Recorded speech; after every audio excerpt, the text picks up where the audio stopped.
Chapter 72. The McKee's House. The Morning Run. Their running shoes tapped the road in an even beat as they walked out of the McKee's driveway. They started here, Monday through Friday, marching to Dennis Copeland's whispered cadence. Their minds were sharp. Their blood raced after a short series of calisthenics in the backyard. They marched to the stop sign at the bottom of Satchel Hill, where it met Route 41. They started to run in a pace equivalent to a cross-country track meet. They followed the route Sam Stone used to take. It was a reminder of how precarious their situation was. They were not safe. A madman was hunting them. He could invade their bodies at will and attack them without warning. Their first encounter with Hiram and his new powers was at the meeting almost a month ago. It taught them they needed to be on their guard. They needed to be ready when he returned. It was the only chance they had of surviving. Dennis ran on the outside of their formation in the middle of the double column. He whispered a running cadence to help them keep their feet in time so they wouldn't trip over one another. Car lights shined behind them. It was Lyle in his Mustang, with his military-issue 9mm on the passenger seat. His face was stern as he drove along with his four-way flashers on. His daughter, Lisa, was in the front of the right column, running next to Max. Lisa was never much for exercise before the meeting. That changed when she learned the depth of the boy's danger. She was caught off guard the night of the murders. The injuries she suffered made her a liability. She lost Dan when she was developing serious feelings for him. She wanted their relationship to take the next natural step, but it wasn't to be. Max and Ricardo were like her brothers. She wasn't going to lose them too. Lisa intended to be on the front lines the next time Hiram reared his ugly head. Matt and Ricardo ran directly behind Max and Lisa. Matt tried to focus on the cadence to keep from losing his footing. It was like dancing to him. He was never a good dancer. His life underwent so many changes since his mother learned how horrible the night of the murders was and how deadly Hiram could be. Linda went from being a snobbish, uppity, superior mother hen to a militant. She was bent on seeing Hiram fall and the kids living to tell about it. She not only gave her consent for Matt to train with the other boys, but she got involved. She was with them every step of the way, including helping Virginia pick up the slack of raising 7 boys alone. Matt never knew his mother could be so reasonable, so self-assured. She still busted him over the campout and the drinking. Matt wasn't getting his driver's license until he was 17. He considered it a small price to pay for the brand new Linda. Jeremy and Craig ran in the middle. Jeremy's telepathy probed in every direction. Esmeralda came up with a way for him to sense if Hiram possessed anyone. She concluded whenever Hiram entered a body, that person's mind wasn't merely sleeping. It was shut off. Together, they studied everyone's sleeping patterns. No one ever appeared blank the way Keith did that night. Jeremy learned how to look for the blankness so they would be ready for Hiram the next time. It wasn't a perfect plan, but it was all they had, and it was better than nothing. Craig worried about excluding Coco Shooter. Once the police determined it was Coco's body Hiram had used to attack Father Frawley, they considered bringing him into the passive mind link. Esmeralda wouldn't hear of it. Coco had a plethora of emotional problems and substance abuse issues. She insisted they would leak through even a passive mind link and affect the other boys. They couldn't afford that, even at the risk of Hiram taking him over again. Craig thought that was cold-hearted. It sounded like she was using Coco as bait. He considered that a grave risk. Jeremy agreed with him. They compromised by setting up a probe schedule. Every hour during the day, Jeremy would lightly scan Coco. Again, it wasn't perfect, but it was something. Jeremy touched everyone now. His current power level allowed him to sense every mind in Lancaster without even trying. He could sense clear to Rockville if he concentrated. It grew stronger each day without an end in sight. Craig was the only reason he wasn't scared out of his wits. Their practice sessions with Esmeralda were bearing fruit. They divided their time equally between the two of them now. Craig was more than merely an anchor to keep Jeremy grounded. He was sensing things on his own, strong emotions in particular. Esmeralda suspected their permanent mind link would eventually give Craig powers similar to Jeremy's. Craig wasn't too keen on that, but he had nothing for an alternative unless he died. He wasn't too keen on that either. Leakage was a problem with the passive mind link. Everyone's emotions were passing through Jeremy and Craig. Although Jeremy knew how to tag their personalities so he didn't lose his sense of self, emotions were harder, especially if those emotions matched anything he or Craig felt, no matter how slight. To deal with that, Jeremy and Craig drew closer to each other in their mind link. That caused some curious and unforeseen consequences. They reached Lancaster Memorial Road and turned right. Up until a week ago, it was still named Milliken Road.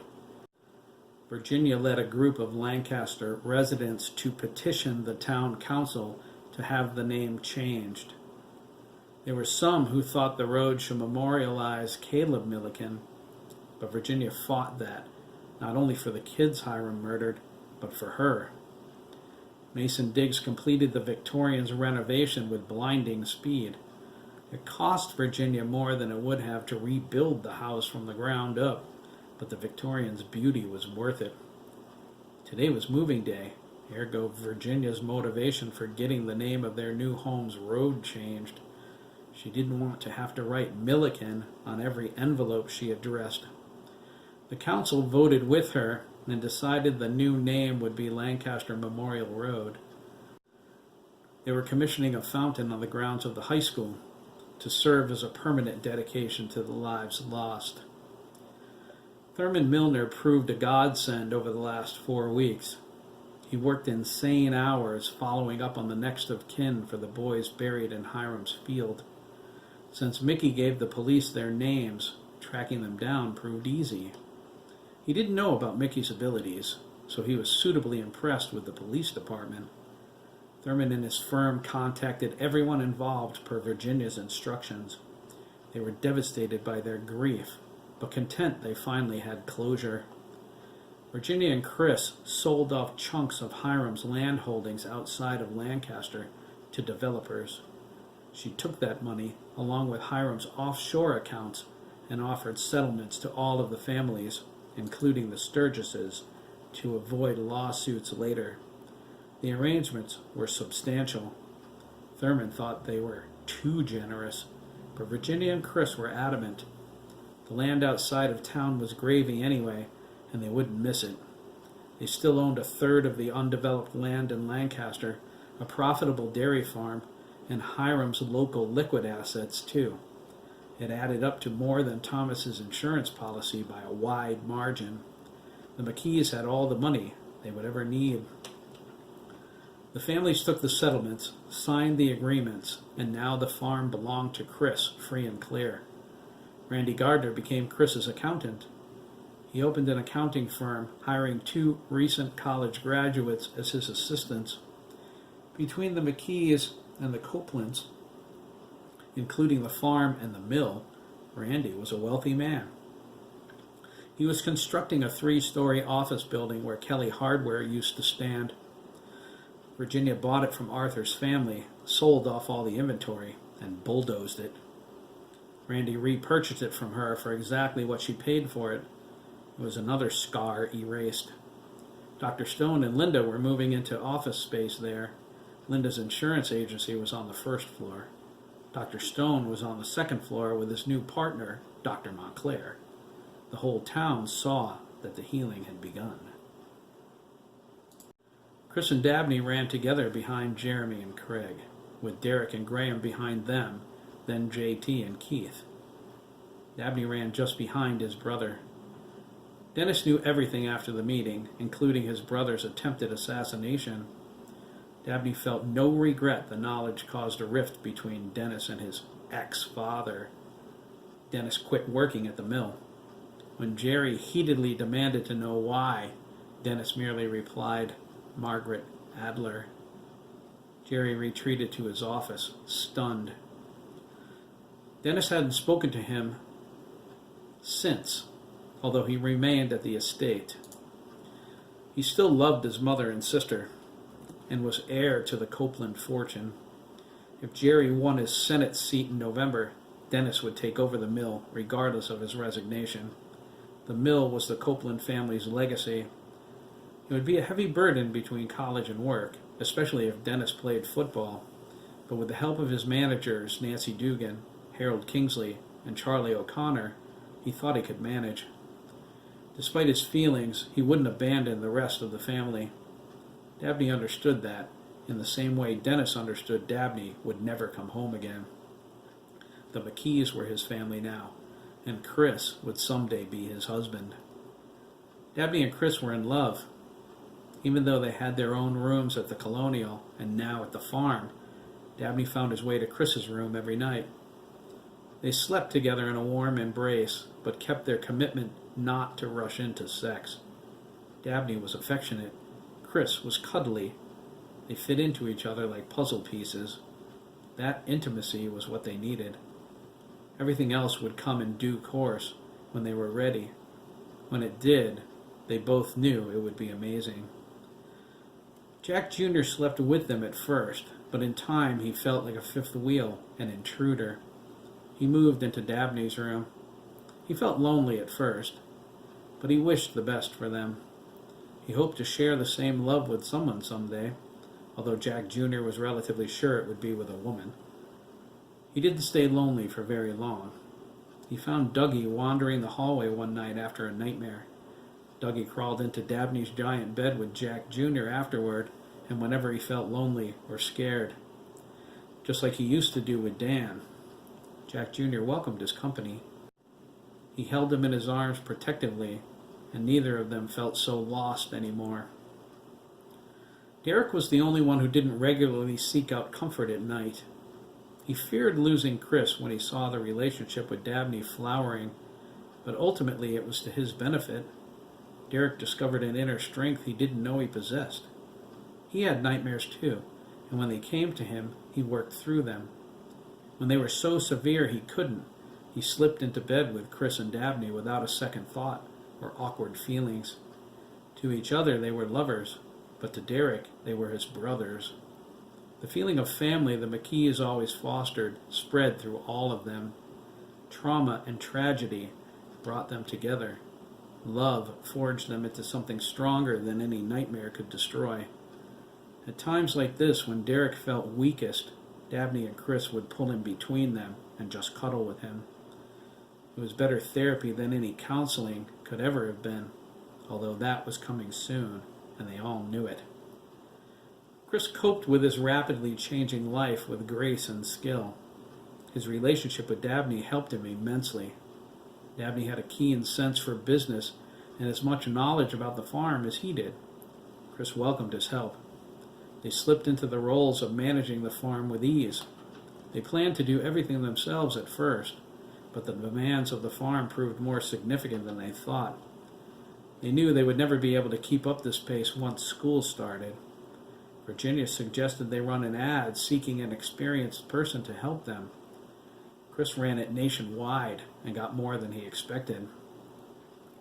A dairy farmer from South Carolina, Corbett McPherson, wrote to him. Corbett lost his farm and some bad investments. He and his wife Gina were struggling to support themselves and their 4 sons, Carnegie, who was 16, twin boys Coyle and Colby, who were 14, and Caffrey, who was 12.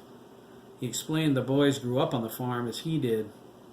He offered their experience in exchange for the opportunity to do what they did best. He included pictures of him and his family, pictures of his former farm, which was more modern than Chris's, and references from a dozen upstanding citizens, including their police chief and mayor. Chris consulted his mother, Dabney, Randy, and agent Jake Danziger about the possibility of hiring the McPhersons. Jake was the field commander of the Wolf Boys. He was currently in charge of security for the McKees. The agency considered Hiram a clear and present threat to national security. Jake and the Wolf Boys were stationed in Lancaster until Hiram was neutralized, with all other priorities rescinded. Esmeralda was added to their uplink, like Jeremy was. Dr. Meyer Brandis was also there, but to study Jeremy and Craig.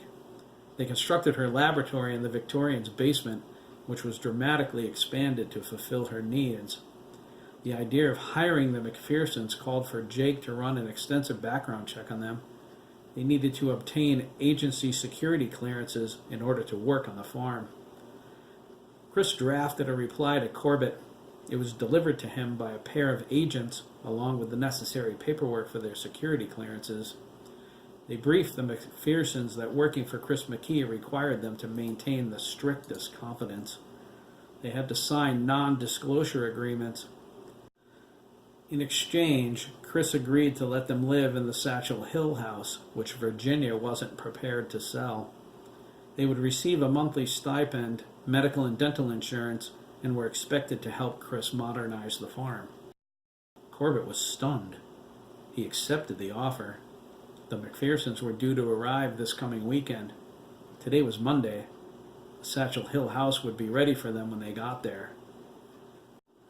That gave Chris 5 employees in addition to him, Dabney, and Jack Jr. Teddy was willing to work too, but only part-time.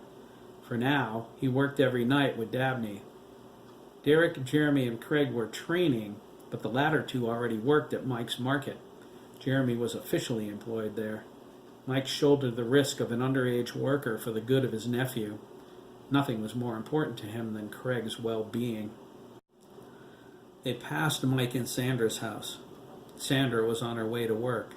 She smiled and waved at the boys and Lisa, as she used to do for Sam. It felt like he was running with them. It started her day off right. It was progression they all needed. Like Chris and Dabney, who learned there was more to farming than just milking. There was also buying supplies, dealing with the vet, and tending the fields, which would need expanding if the farm grew any bigger. Chris and Dabney believed they had the right balance of people to make it all work. Chris spotted the basement light on at the farm as they turned up Grady Lane. Dr. Meyer Brandis was up already, as usual. He wasn't sure how he felt about her. From the day she arrived in Lancaster, she was cold, aloof, and radiated more superiority than Linda Gardner used to. He noticed the tension between her and the Wolf Boys immediately. Oliver Taylor was the only one who condescended to speak to her politely. Kelly Pearson was positively vicious. So were Jake and Corny McCall. Adam, Mitchell Green, Dana Pascarella, and Edison Bailey, who Chris believed was the only Wolf Boy with emotional issues — he had way too much energy to begin with — simply ignored her. He wished Edison would do the same for Jeremy's poor cat. He chased Mishmash so much the feline was a nervous wreck. Chris had to admit one thing, though. Dr. Meyer Brandis was brilliant. She was able to discern Dr. Bremen's computer system was using a style of encryption created for the complex by some scientist named Dr. Rory McAllister. She broke the codes with Corny's assistance and gained access to all of Dr. Bremen's research. She was studying it, and Jeremy and Craig, extensively. Jeremy complained he felt like a voodoo doll with all the needles she stuck in him, but she was making progress. She already isolated each of the new genes generated by Dr. Bremen's serum. The telepathy gene, the telekinetic gene. It was spectacular. She promised a chart of every active gene, which would give an overview of all of Jeremy's powers. She suggested he had yet to discover some of them, to which he cried, "There's more?" "Several," Dr. Meyer Brandis confirmed. She pointed to his DNA helix, "especially this black gene. It has no corresponding letter that I can discern. It's just black. A black gene." I'll let you know what it means when I finish the list, if I can identify it at all. I've never seen anything quite like it." "List?" Jeremy cried. "Did you say the list? Oh my God, just shoot me now." "I have sanction authority if you—" "No!" Jeremy exclaimed, holding his hands up. "God, Doc, no, you can't shoot me." "Well, you asked." "Be more doctor and less 007, okay?" "If you insist," Dr. Meyer-Brandes sighed. Virginia was so impressed with her work, she agreed to let Dr. Meyer-Brandes move into the Victorian. Jake was vehemently opposed to that. He insisted Dr. Meyer-Brandes couldn't be trusted to refrain from taking unnecessary risks. Virginia told him to get her someone else then. Jake admitted Meyer-Brandes was the only one who could handle the job, since Dr. Bremen used her stolen research in his experiments.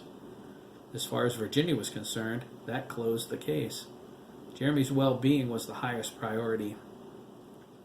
Jake saw to it that Dr. Meyer-Brandes was ordered not to cross the line. Not that there was much room to deceive a telepath. When the mobile command post arrived, a huge RV with all the technical and medical amenities of the complex, plus a mini ops, Jake parked it at the farm. He also enlisted Dr. Stone and Dr. Montclair to assist Dr. Meyer-Brandes. She knew he assigned them to chaperone, but she didn't care. She was back in the mainstream. The more she studied Jeremy and Craig, the less she desired to return to the complex. Something was happening right here in Lancaster. Dr. Meyer-Brandes felt a sense of destiny. Lancaster would be her new home and her new project. Chris considered asking her to develop a shot to keep his hormones under control. The thought of being gay never frightened him before, but the practicality of it was driving him crazy. The intimacy he shared with Dabney made him feel whole inside. When he was in Dabney's arms, the whole universe seemed to disappear, and... "Knock it off, Chris!" Jeremy mentally scolded. "I'm having a hard enough time blocking out everyone's thoughts and feelings without you getting all swishy. Besides, your feelings are so strong, they overwhelm me. I end up with a massive desire to kiss Craig." Craig grinned, leaned over, and kissed Jeremy on the cheek. Jeremy laughed. "I'm not kissing you back in public." "I can wait," Craig replied. "That's not what I meant." "Right," Craig said. "Sure." He pointed to his temple. "Mind link, remember? I know exactly what you meant." "Dugan!" Jeremy exclaimed, his eyes flashing. Craig presented his cheek. Jeremy gave in, leaned over, and kissed him. But as he did, Craig turned his head and kissed him on the lips. Jeremy drew back, his eyes wide. He pointed at him. "You liked it!" Craig smiled. He cupped his mouth and whispered, "So did you." Jeremy gaped at him, but then burst out laughing. "God, Dugan," he privately thought through their permanent mind link. "What's happening to us?" "No clue," Craig shrugged. He asked, "Is it Chris and Dabney overload, maybe? Like Esmeralda thought? Do you think it's weird?" Jeremy considered for a moment. He replied, "Not with you, no. I mean, how can it be? After the solution for the shower nightmare, how can anything be weird anymore?" "It worked, though." "Well, we can thank Dana for that. He thought of it." Shortly after the Wolf Boys arrived, Jeremy was sitting at the breakfast table with Dana. The Wolf Boys sensed how tense Jeremy was and noted his odd behavior. He kept jerking to one side, slapping one arm or the other. Once, he jumped up from the table, squirming, growling, and clenching his buttocks. He was panting and out of breath when he noticed Dana looking at him oddly. "What's your problem, Dana?" Jeremy snapped. Dana replied, "You look uncomfortable." "Wouldn't you be?" Jeremy cried, throwing his hands in the air. "Craig and I are so completely mind-linked, I can feel everything he feels, especially when he's washing and other things." He slapped his hand on his left armpit and groaned. "It's driving us crazy." I see, Dana said. He sipped his orange juice. He considered for a moment and said, "At the complex, we all shower together at the same time." He touched his chin reflectively. "Wouldn't that solve your problem?" Jeremy froze, his mouth hanging open. He spun around, charged up the stairs, and banged on the bathroom door. "Craig!" he cried. "Open the door!" It was a good idea, Jeremy thought, with a wry grin. No more going crazy at shower time. There was more to it, like having to use the bathroom at the same time, one in the upstairs one, the other in the half bathroom, but neither of them wanted to talk about that. The permanent mind link eliminated the concept of personal or private between them. Nothing was personal or private, and everything they did they had to do either together or at least at the same time. It was impossible not to pee, for example, when you were feeling the sensation of someone else peeing. It only took a single accident of that kind to change how they did things. Craig thought, agreed. He smiled then. He couldn't believe what he was thinking. He asked, "Are you sure Chris and Dabney aren't bleeding through you still?" "You want to kiss me again, don't you?" Jeremy asked. Craig shrugged. "Maybe." "We're not making out in public, Craig," he cried. He cringed when he realized he said that out loud. "Chris and I do it all the time," Dabney said. "It's pretty liberating, Jeremy," Chris agreed. "But I'm not going to marry Craig, Chris." Craig held his hands out in front of him. "Craig Scott Dugan McKee." "Craig," Jeremy sighed, "I love you, man. I really do. But no matter how many times we get lost in each other's feelings, or other people's, and no matter how many times we end up all mushy, emotional, cuddly, and even kissing each other, there is never going to be a Jeremy Alistair McKee Dugan." "McKee Dugan?" Craig asked. He smiled. "Okay by me." "No!" Jeremy laughed. "Just no!" "You want to kiss me again, too," Craig said. "I can feel it." "Be quiet, Megaphone Dugan!" "Oh, please," Lisa sighed. "Just kiss him already." "It's okay if you do," Chris said. "I think it's cool, actually," Dennis shrugged. "I mean, what's more right than kissing someone you love?" "You're not helping," Jeremy cried. "Just do it," Keith called from the back. Graham signed. "What's that?" Derek signed. "Jeremy wants to kiss Craig." He made a sour face. Graham nodded. He said and signed, "Do it, Jeremy." Lisa called back, "You guys make a great couple, seriously." "Oh my God!" Jeremy exclaimed. He leaned over, grabbed Craig's face, and kissed him on the lips. Craig held his face too and kissed him back. Everyone started clapping. They came apart, looking at each other, trying to keep in step. "Jesus, Craig," Jeremy said. "I can't believe it. Are we turning..." "We're not gay, Jeremy," Craig laughed. "We're just so close." "Our friendship and love is expressing itself physically," Jeremy finished. "I get it. It's us, but it's a reflection of how other people feel too." He pointed behind him. "It's Chris and Dabney overload." Craig said, "We'd probably be doing it anyway. I mean, eventually.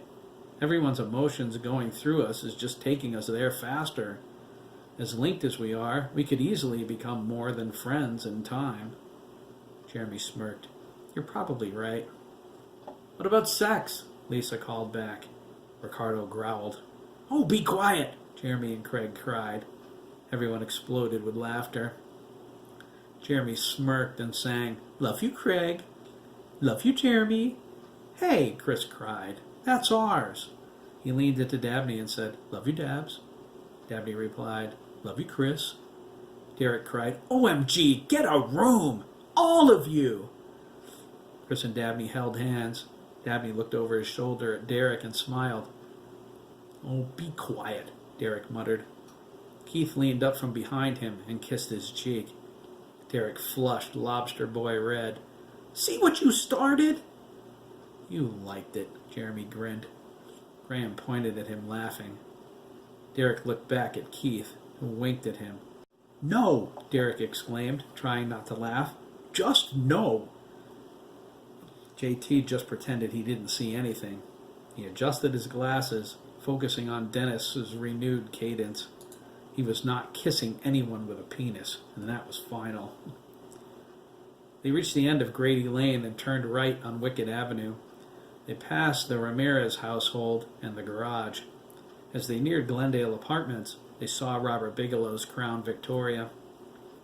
He was driving his sons on their paper route, which was entirely Tad's now, but they were sharing the responsibility because of Hiram. Robert went with them every day for their protection. He flashed his headlights as they passed. Lyle cheerfully flipped him the bird. Robert turned on the roof lights in response. Virginia decided Dougie was too young to run with them. He participated in the pre-run calisthenics, but then he went inside. Dougie assisted her in the kitchen, getting breakfast ready. Mickey helped them too, since he didn't want to exercise. When he did, with groups of people, the increase in his metabolism opened his power up too wide. Mickey had experience, but he was still very young. He didn't have absolute control over his clairvoyance yet. That would come with age. Whenever he got too worked up, he would hear voices and pick up impressions from those around him. He wasn't prepared for constant flashes of personal history or lingering spirits, so he prepared eggs instead. The boys were grateful for that whenever they returned, since they were invariably famished. Derek was glad Dougie didn't run with them. Their relationship improved since their parents and Dan died, but that didn't mean he wanted his little brother underfoot all the time. He was so ready to move to the Victorian, it wasn't funny. He would have his own room again, even though Dougie was usually with Jack Jr. Derek was sharing his room with Kelly, the ginger wolf boy, but that was okay. Redheads needed to stick together. Edison, Dana, and Mitchell were with Jack Jr. and Dougie in Dabney's giant bed in the sewing room. Oliver and Corny stayed with Chris and Dabney. The four of them put a strain on the waterbed mattress sometimes, but it held out so far. Corny usually slept on the floor, but he had some really scary nightmares. When he did, he sought out Oliver, who thought the waterbed was the greatest invention ever. He planned on getting one for his room at the complex. Oliver felt comfortable in Chris and Dabney's presence, too. He didn't speculate why. He just did what Jake called going with the flow. Adam was usually with Jeremy and Craig. The three of them were like a nighttime commune, Derek swore. It was something Colonel Ryan wanted watched closely, but that Cody found heartwarming. Adam was changing. Jeremy and Craig had an easy intimacy they had no problem sharing with the heretofore isolating wolf boy. The Colonel didn't understand why everyone needed to sleep together all the time. After what they've been through? Cody asked. It's nothing uncommon anyway. Jake and I shared a bed growing up. It's perfectly natural. Did you now? Colonel Ryan asked, raising an eyebrow. Cody snapped his tongue. It was never like that. I'll bet. Away with you? Like Cody, Derek understood the need for togetherness right now. Like he understood the wolf boys being there, but the principle of sharing his room with anyone all the time was intolerable. The lack of privacy, unacceptable. Derek was a teenager. Sometimes he needed to be alone in his room with his thoughts. Yes, that's right, my thoughts. Just me and my personal private thoughts, which was impossible with everyone crowded together. He settled back into the running cadence, glad he could at least shower alone with his thoughts. At least I can have 5 minutes alone in there, Derek thought. He looked at Jeremy and Craig with sympathy. They don't even have that anymore. Derek looked away when Jeremy and Craig glanced back at him, amused. JT and Keith caught the motion, looked at each other, and shrugged. They ran in the back of the group. It would be the only time they saw their friends all day. After what happened at the meeting, everyone assumed Mona would relent and understand the danger they were in, only the exact opposite happened. Mona was more determined than ever to keep her sons out of it. The only reason she let them run in the morning was that JT and Keith agreed to give up smoking pot in exchange. They assumed they could sneak out if they wanted to, but Mona had a cure for that. She had an alarm system installed. They couldn't even open a window without asking her to shut it off, since she refused to give anyone the code. Even their father was a prisoner. He promised them it would blow over. A month later, JT and Keith were still waiting. Dennis stopped calling Cadence when they passed the cemetery, out of respect. It was his small way of reminding everyone why they were out there. He resumed his whispered singing as they rounded the corner back onto Route 41. Their routine was to cool off in the front yard of the Colonial for a few minutes and then hit the showers. They had time and hot water enough for 5 quick minutes apiece. They already installed a larger water heater at the Victorian. Then they would get dressed, have breakfast, and the morning milkers would go to the farm. That would be simpler after today. All Chris and Jack Jr. would have to do is walk across the barnyard. Everyone looked forward to not working 7 days a week once the McPhersons arrived. They reached Satchel Hill and stopped running. They were panting and sweaty, but they felt good.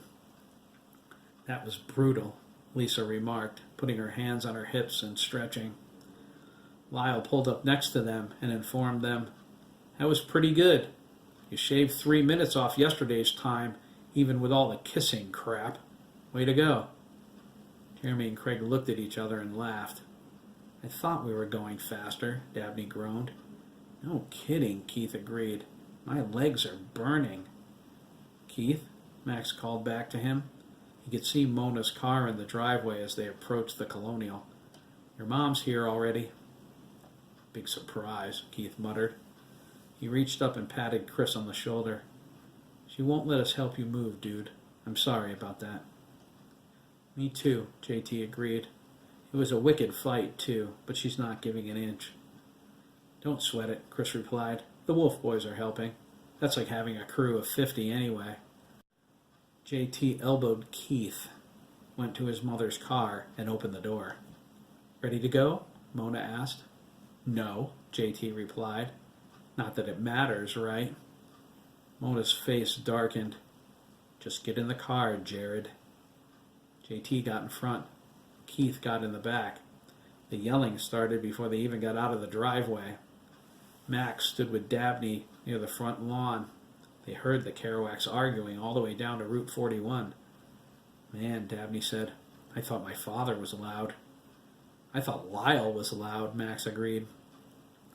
Lyle came up behind him and squeezed his shoulder hard. "Up yours, Max," he snorted. He headed into the house with his daughter for coffee. The boys followed him in a beeline and went straight upstairs.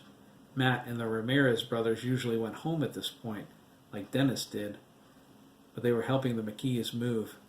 It meant taking some very quick showers. That was another thing they were looking forward to in the Victorian: several bathrooms. Virginia wasn't frugal when she remodeled. The boys smiled just thinking about it. They were confident she spent $1 million on the place. Lyle got a cup of coffee from the kitchen and stepped onto the back porch.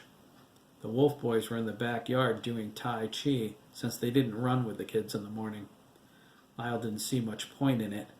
They could run at nearly 60 miles an hour. When they jogged, it was for 30 or 40 miles.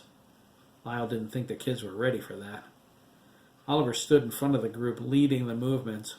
Every execution was perfect. Their muscles rippled like Olympic athletes.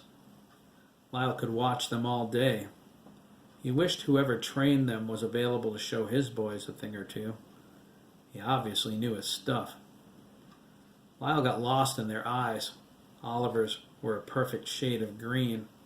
He was handsome and kind-hearted for someone who could become a killing machine with a thought.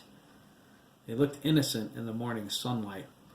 It was hard for Lyle to conceive the country he fought for in Afghanistan was capable of such an atrocity as creating the Wolf Boys against their will. Lyle thought, what they did to them is unbelievable. Bunch of psychos. Corny's eyes were nearly normal.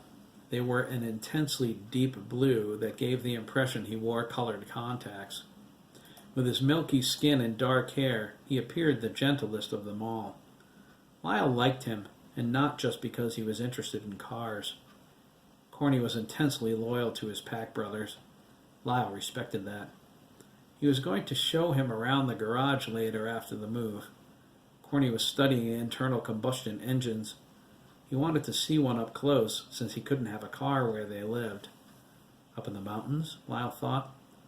Not much place to keep a vehicle. Mitchell was the only other wolf boy with normal colored eyes.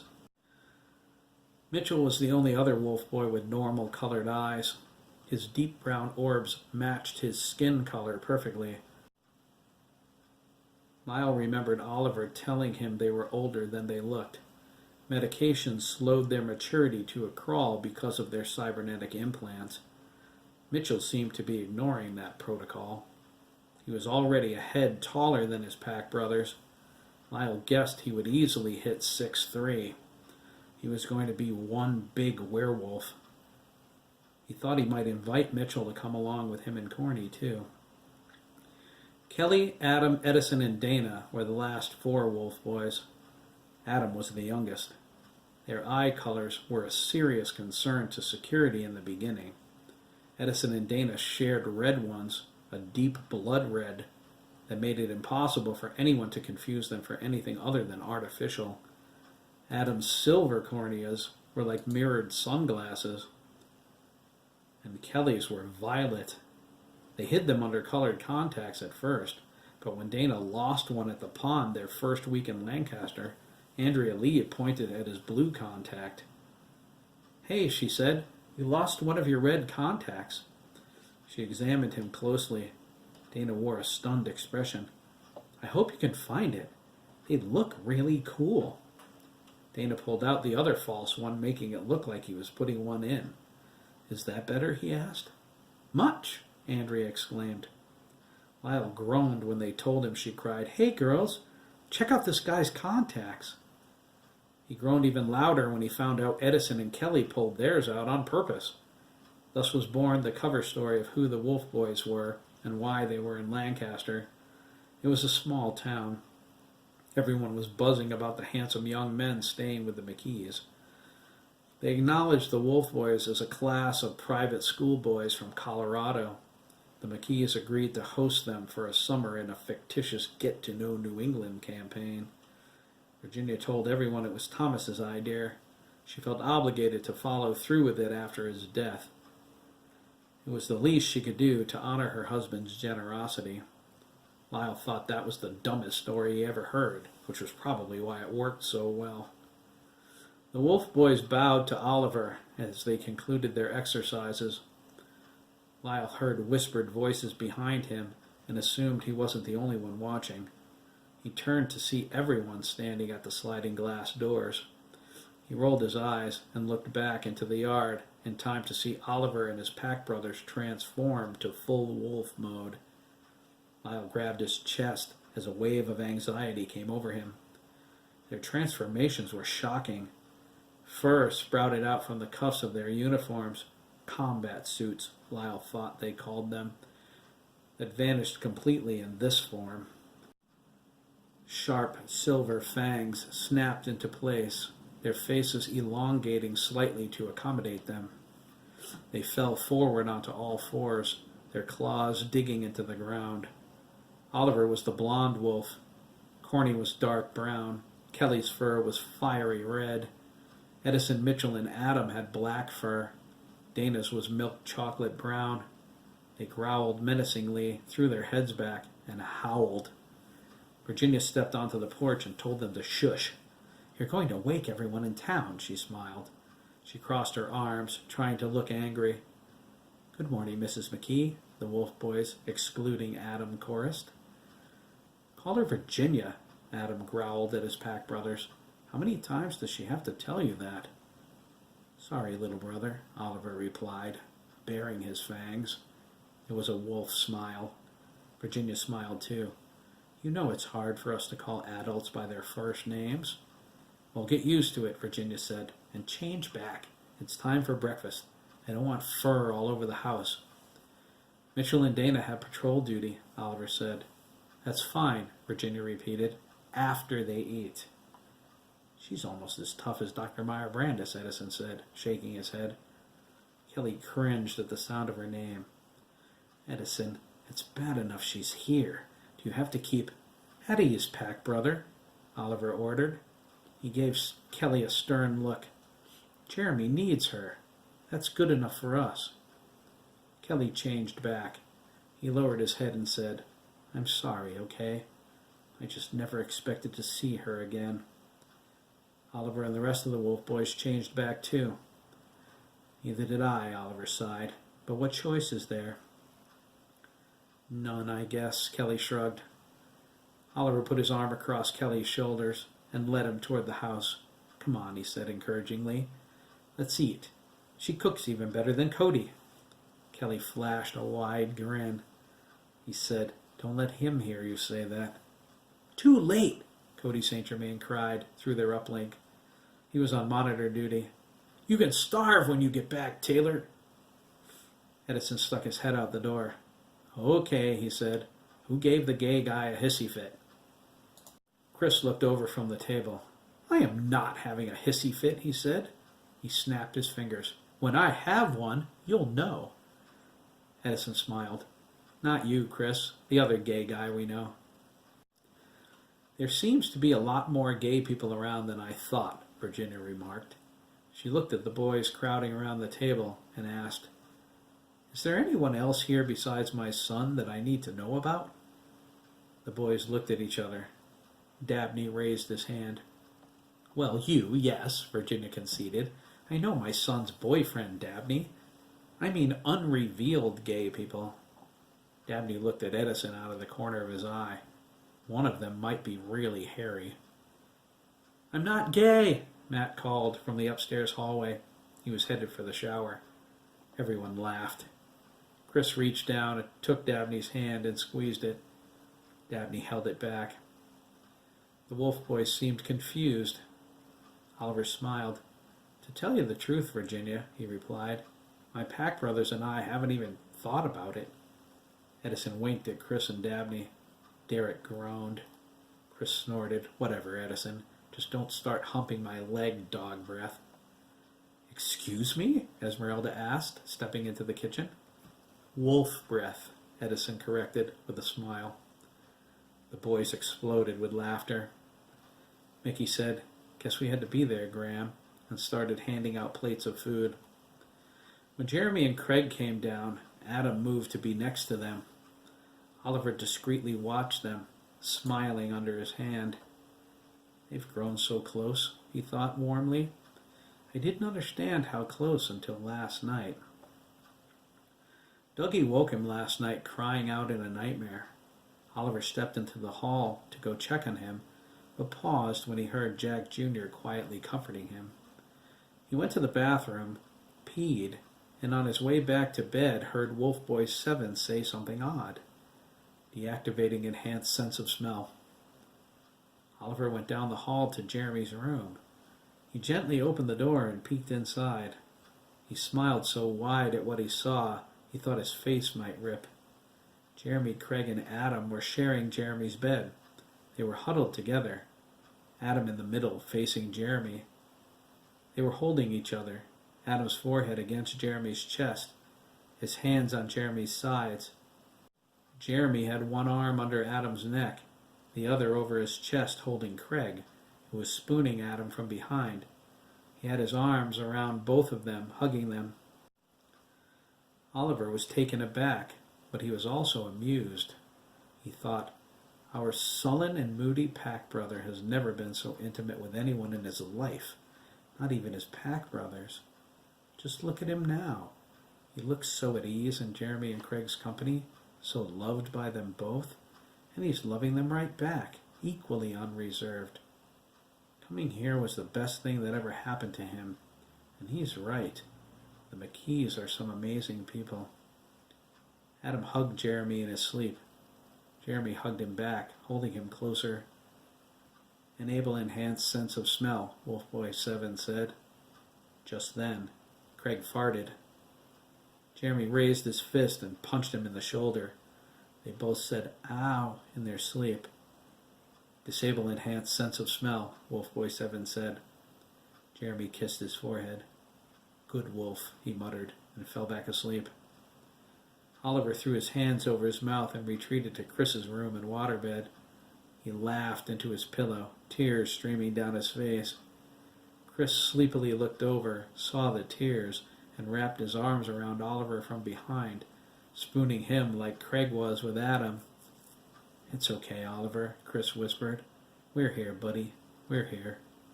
Dabney looked over, confused.